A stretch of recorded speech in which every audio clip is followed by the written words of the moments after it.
आपण या छोट्याशा व्हिडिओमध्ये चर्चा करणार आहोत.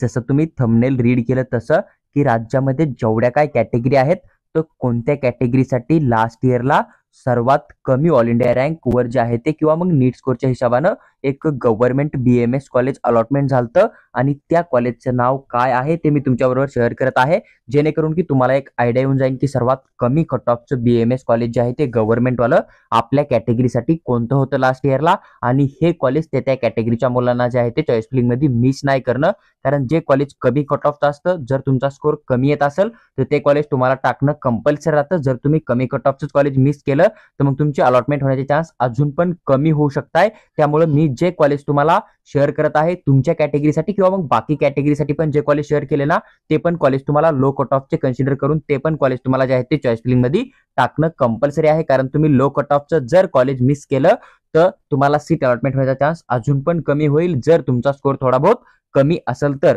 पहा, सर्वात अगोदर जर आपण विचार केला SC कॅटेगरीचा, तर SC कॅटेगरीसाठी लास्ट इयरला जे कॉलेज अलॉटमेंट झालं होतं ना, तर DMM AM यवतमाळचे एक गव्हर्नमेंट BMS कॉलेज आहे.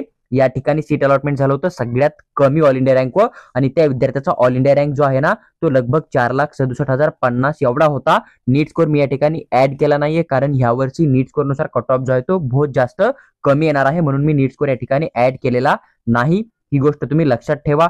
त्यानंतर जर आपण पुढच्या कॅटेगरीचा विचार केला तर पुढची ST कॅटेगरी आहे, आणि ST कॅटेगरीसाठी सगळ्यात कमी कट ऑफचं जे कॉलेज होतं लास्ट इयरला अलॉटमेंट झालेलं, ते गव्हर्नमेंट आयुर्वेदिक कॉलेज तुम्हाला धाराशिव मध्ये बघायला भेटेल.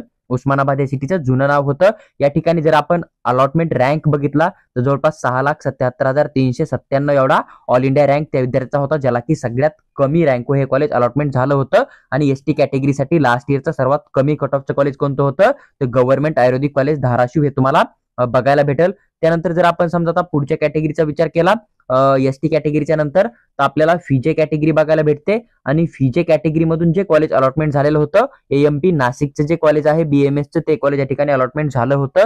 जर आपण रँकचा विचार केला, क्लोजिंग रँकचा, तर लगभग 2,73,982 एवढा त्या विद्यार्थ्याचा रँक होता. आणि फीजे कॅटेगरी मधून सर्वात कमी कट ऑफला जे कॉलेज भेटलं होतं ते AMP नाशिक हे कॉलेज होतं. ही गोष्ट लक्षात ठेवा. त्यानंतर जर समजा आपण NTB कॅटेगरीचा विचार केला, तर NTB कॅटेगरीसाठी DMM AM यवतमाळचं जे कॉलेज होतं, ते कॉलेज सर्वात कमी रँक अलॉटमेंट झालेलं होतं.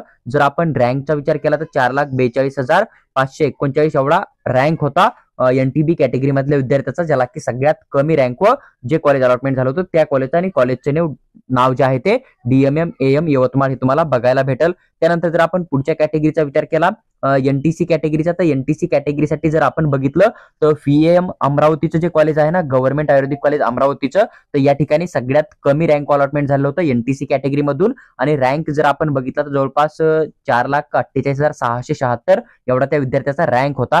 त्यानंतर जर आपण NTD कॅटेगरीचा विचार केला तर NTD कॅटेगरी मधून SCM सातारा जे कॉलेज आहे ना BMSचं, हे सगळ्यात कमी कट ऑफचं कॉलेज आहे लास्ट इयरच्या अलॉटमेंट लिस्ट नुसार. आणि तिथला जर आपण ऑल इंडिया रँक चेक केला तर जवळपास 4,76,463 एवढ्या रँक पर्यंत अलॉटमेंट झालं होतं. आता तुमचा एक कॉमन डाऊट असेल की सर एवढ्या रँक जे आहे ते आम्हाला कॉलेज अलॉटमेंट होईल का यावर्षी, तर पहा, हे विद्यार्थी ते विद्यार्थी असतात ज्यांनी की काउन्सिलिंगचा ऍप्लिकेशन फॉर्म फिल केला होता आणि त्यांना एक तर गव्हर्नमेंट MBBS हवं होतं, सेमी गव्हर्नमेंट MBBS हवं होतं, किंवा मग जर नाही भेटलं त्यांना BMS गव्हर्नमेंटच हवं होतं. आणि जर BMS गव्हर्नमेंट नसेल मिळत तर ते विद्यार्थी ड्रॉप करण्यासाठी रेडी होते. अशा विद्यार्थ्यांना अलॉटमेंट झालेलं तुम्हाला बघायला मिळतं.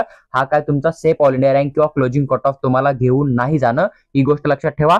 अशी कंडिशन बनते जसं की एखादा मुलगा विचार करतो की BMS गव्हर्नमेंट मधून करू का नको, की फुल ड्रॉप घेऊ, पार्शियल ड्रॉप घेऊ, फुल ड्रॉप घेऊ, पार्शियल ड्रॉप घेऊ, आणि तो विद्यार्थी पेनल्टी लागू झाली की थर्ड राऊंडला सीट कॅन्सल करतो आणि ती जागा मग फोर्थ राऊंडला येते. आणि जे विद्यार्थ्यांना ड्रॉप करणं येते, बरेच विद्यार्थी चांगला स्कोर असून पण जे आहे ते semi government BMS college book करताय. आणि ज्या विद्यार्थ्यांना एका ग्रुपमधून थर्ड राऊंड पर्यंत अलॉटमेंट झालेला असतं, समजा फर्स्ट सेकंड थर्ड पर्यंत, ते विद्यार्थी चौथ्या राऊंडला जाऊ शकत नाही. त्याच्यामुळे काउन्सिलिंगच्या रूल मधून विद्यार्थी आउट होता आणि ते विद्यार्थी सेमी गव्हर्नमेंटमधून BMS करतील. आणि हा कमी स्कोरला विद्यार्थी जर नाही भेटलं तर ड्रॉप करेल अशी अपेक्षा ठेवून जो आहे तो BMS ची गव्हर्नमेंट कॉलेजची शेवटपर्यंत जे आहे ती काउन्सिलिंग करतो. त्यामुळे त्याला चौथ्या किंवा पाचव्या राऊंडला एवढ्या स्कोर पण अलॉटमेंट झालेलं तुम्हाला बघायला मिळतं. पण एक्झॅक्ट जर तुम्ही सीट कॅल्क्युलेट केली आणि कट ऑफ कॅल्क्युलेट केला तर एवढा कमी कट ऑफ तुम्हाला गव्हर्नमेंट BMSचा थर्ड राऊंड पर्यंत 100% नाही मिळणार आहे. ही गोष्ट पण तुम्ही लक्षात घ्या. इन केस जर तुमच्या कॅटेगरीमधून कोणी अप्लाय नाही केलं तर ते मिळू शकतं. त्यामुळे तुम्हाला फर्स्ट राऊंड पासून जे काय 4-5 राऊंड होतील ना, तर सर्व राऊंड मध्ये सर्व गव्हर्नमेंट कॉलेज टाकून तुम्हाला ट्राय करणं आहे. पण जे कमी कट ऑफचे कॉलेज मी शेअर करत आहे हे कॉलेज तुम्हाला कंपल्सरी तुमच्या तुमच्या कॅटेगरीनुसार किंवा मग हे सगळेच कॉलेज सर्व कॅटेगरीना या ठिकाणी चॉईस फिलिंग मध्ये कंपल्सरी टाकणं आहे. मग तुम्ही एखादा हाय कट ऑफचं कॉलेज जरी मिस केलं तरी काही तुमचा प्रॉब्लेम होणार नाहीये. पण जे कमी कट ऑफचं किंवा लास्ट इयरला लो कट ऑफ अलॉटमेंट झालेले कॉलेज आहेत ना, तर ते कॉलेज तुम्हाला चॉईस फिलिंग मध्ये मिस नाही करणं, ही गोष्ट लक्षात ठेवा. त्यानंतर जर आपण पुढच्या कॅटेगरीचा विचार केला, जी काय आपली एसीबीसी कॅटेगरी आहे, नवीन रिझर्वेशन लास्ट इयरचं, तर या ठिकाणी आर्य पोदार मुंबईचे कॉलेज अलॉटमेंट झालं होतं. आता हीच कंडिशन असते की एका मुलानं राऊंड 1 पासून थर्ड राऊंड पर्यंत आर्य पोदारचं कॉलेज बुक केलं, पण त्यानं अचानक तिसऱ्या राऊंडमध्ये डिसिजन घेतलं की नाही, मला आता आर्य पोदारमधून बीएमएस नाही करणं, तर मी एक फुल ड्रॉप घेऊन जे आहे ते नेक्स्ट इयर एमबीबीएस करण गव्हर्नमेंट कॉलेजमधून, आणि त्यानं थर्ड राऊंडला सीट सोडली. आणि ह्या कॅटेगरीचा विद्यार्थी जो की वेट करत होता की मला लास्ट इयर पर्यंत फक्त गव्हर्नमेंट बीएमएस किंवा मला फक्त आर्य पोदारच हवंय, मग तो विद्यार्थ्याला या ठिकाणी जे आहे ते एकदम शेवटी अलॉटमेंट झालं. तर ही अशी कंडिशन बनते. त्यामुळे तुम्हाला पण जे आहे ते राऊंड 1 पासून शेवटच्या राऊंड पर्यंत सगळे गव्हर्नमेंट कॉलेज टाकून ट्राय करणं. इन केस तुम्हाला फक्त गव्हर्नमेंटमधूनच बीएमएस करणं असेल, नाही भेटलं ड्रॉप करत असाल, तर पूर्ण कॉलेज टाकून पूर्ण शेवटपर्यंत काउन्सिलिंग करा, तुम्हाला पण असा चान्स लागू शकतो. नंतर जर आपण ओपन कॅटेगरीचा विचार केला, तर ओपन मध्ये एसएम नागपूरचं जे कॉलेज आहे ते अलॉटमेंट झालेलं आहे. आणि या कॉलेजचा जर रँक बघितला आपण तर 2,41,655 एवढा आहे. आणि हा रँक जो आहे तो तुम्ही जनरल कॅटेगरीमधून एक्सपेक्टेड ऑल इंडिया रँक घेऊन चालू शकता, कारण ओपन कॅटेगरीचे विद्यार्थी मॅक्झिमम तर सीट सोडत नाही, म्हणून तुम्हाला क्लोजिंग जो कट ऑफ आहे ओपन कॅटेगरीचा तो एकदम परफेक्ट दिसत आहे. तर 2,41,000 जो आहे तो जनरल कॅटेगरीच्या नुसार तुम्ही हा सेफ ऑल इंडिया रँक घेऊन चालू शकता. त्यानंतर जर आपण पुढच्या कॅटेगरीचा विचार केला, तर गव्हर्नमेंट कॉलेजमध्ये आपल्याला ईडब्ल्यूएस साठी पण सेपरेट रिझर्वेशन दिसतं 10% जागांसाठी. आणि ईडब्ल्यूएस साठी डीएमएम एएम यवतमाळचं जे कॉलेज आहे ना बीएमएस वालं, ते सर्वात कमी कट ऑफचं कॉलेज आहे लास्ट इयरचं, आणि जवळपास 2,78,284 एवढ्या ऑल इंडिया रँक पर्यंत हे कॉलेज अलॉटमेंट होताना तुम्हाला दिसून येईल. त्यानंतर जर आपण पुढच्या कॅटेगरीचा विचार केला, तर आपल्याला ओबीसी कॅटेगरी बघायला भेटते. ओबीसी कॅटेगरीमधून एससीएम सातारा जे कॉलेज आहे ना, ते सर्वात कमी रँक अलॉटमेंट झालेलं कॉलेज आहे. जवळपास 4,85,862 एवढ्या रँक पर्यंत ते अलॉटमेंट झालेलं तुम्हाला दिसून येईल. त्यानंतर आपण जर डिफेन्स 1चा विचार केला, तर जवळपास एएमपी नाशिकचं जे कॉलेज आहे ते अलॉटमेंट झालं होतं. रँक जर आपण बघितला तर जवळपास 5,14,901 एवढा तुम्हाला या ठिकाणी बघायला भेटेल. त्यानंतर जर आपण डिफेन्स 2चा विचार केला, तर डिफेन्स 2 मधून जे आहे ते आरटीएम अकोल्याचं कॉलेज जे आहे ते सगळ्यात कमी कट ऑफ अलॉटमेंट झालं होतं, आणि जवळपास या ठिकाणी 8,78,949 एवढ्या रँक पर्यंत डिफेन्स 2 मधून अलॉटमेंट झालेलं आहे. आता हे जे रिझर्वेशन असतं ना, तर या रिझर्वेशनचा जो विद्यार्थी असेल काउन्सिलिंग मध्ये किंवा जो विद्यार्थी चॉईस फिलिंग करून त्यांनाच ते अलॉटमेंट केलं जातं. मग इन केस जर जास्त रँकवाले विद्यार्थी नाही अप्लाय करणार आहे, ड्रॉप करायला जातील, तर मग ह्या सीट ज्या आहेत त्या एकदम क्वालिफाय मार्क ओपन अलॉटमेंट होऊ शकतात. त्याच्यामुळे डिफेन्स 1 डिफेन्स 2 ला कुठल्याही प्रकारे तुम्हाला असा एक्सपेक्टेड कट ऑफ घेऊन चालता येत नाहीये. तर एसएमएल लिस्ट मध्ये डिफेन्स 2 डिफेन्स 1 मधून तुमचा रँक किती येतोय, आणि तुमच्या रँक वरचे जे 4-5 विद्यार्थी असतील ते जर समजा हाय स्कोर वाले जर एमबीबीएस नाही भेटलं म्हणून जर ड्रॉप करायला जातील, तर मग तुम्हाला एकदम कमी रँक ओपन जे आहे ते एक गव्हर्नमेंट बीएमएस कॉलेज अलॉटमेंट होऊ शकतं. त्यामुळे तुम्हाला शेवटपर्यंत वेट करणं आहे. तुम्हाला अलग अलग रिझर्वेशन मधून जे आहे ते खूप कमी रँक ओपन सीट अलॉटमेंट होण्याचा चान्स लागू शकतो. नंतर जर आपण डिफेन्स 3चा विचार केला, तर गव्हर्नमेंट आयुर्वेदिक कॉलेज जे आहे ना नागपूरचं, या ठिकाणी सीट अलॉटमेंट झालं होतं, आणि 7,539 एवढा रँक जो आहे तो लास्ट इयर क्लोजिंग रँक या कॉलेजचा तुम्हाला बघायला भेटेल. फिजिकल हँडिकॅपचा जर आपण विचार केला, तर तुम्हाला या ठिकाणी 16 लाखाच्या आसपास ऑल इंडिया रँक बघायला भेटतो. आणि सावंतवाडीचं जे कॉलेज होतं आयुर्वेदिक, ते कॉलेज या ठिकाणी कमी कट ऑफचं कॉलेज बघायला भेटेल.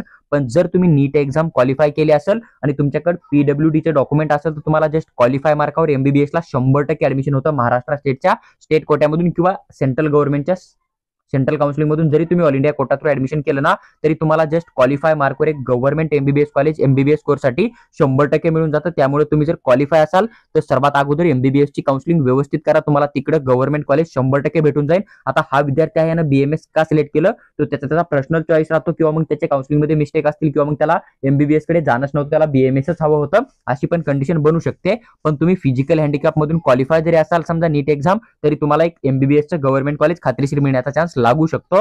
जर आपण महाराष्ट्र कर्नाटक बॉर्डरचा विचार केला, तर या कोट्यामधून आर्य पोदारचं जे आहे ते सर्वात कमी रँक अलॉटमेंट झालेलं कॉलेज तुम्हाला बघायला भेटतं, आणि 6,47,687 एवढ्या रँक या ठिकाणी सीट अलॉटमेंट झालं होतं. आता हा जो महाराष्ट्र कर्नाटक बॉर्डरचा कोटा आहे ना, या ठिकाणी पण कमी विद्यार्थी असतात, आणि जे चांगले चांगले कॉलेज आहेत त्या ठिकाणी जर सीट असतील, तर मग चांगल्याच कॉलेजचा कट ऑफ तुम्हाला सर्वात कमी जो आहे तो बघायला दिसून येतो. पहा, हे जे कमी कट ऑफचे कॉलेज आहेत ना बीएमएस गव्हर्नमेंटचे, त्यांची नावं मी तुमच्याबरोबर शेअर केली आहेत.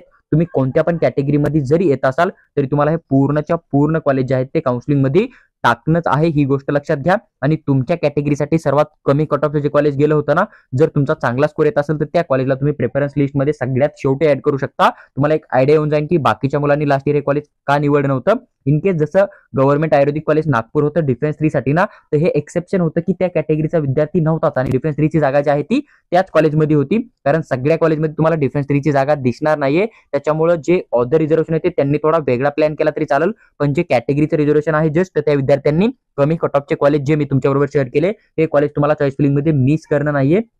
पहा, जे काय लो कट ऑफ कॉलेज होते त्यांच्याबद्दल सविस्तर माहिती मी तुमच्याबरोबर शेअर केली आहे. व्हिडिओ आवडला असेल तर लाईक करा आणि चॅनलला सबस्क्राईब करून आमच्यासोबत जोडून राहा. त्याचबरोबर जर तुम्हाला DPT medical consultancy through state counselling करणं असेल किंवा ऑल इंडिया कोट्याची काउन्सिलिंग करणं असेल कोणत्या पण मेडिकल कोर्ससाठी, तर तुम्ही आम्हाला व्हॉट्सअपवर मेसेज टाका. आम्ही तुम्हाला तिथं पेड काउन्सिलिंग बद्दल सविस्तर माहिती नक्की शेअर करू. आणि तुम्हाला जर सर्व पीडीएफ फ्री ऑफ कॉस्ट मध्ये हवे असतील तर तुम्ही आमचा टेलिग्राम ग्रुप जॉईन करा. आम्ही तिथे तुम्हाला हर एक पीडीएफ शेअर नक्की करू.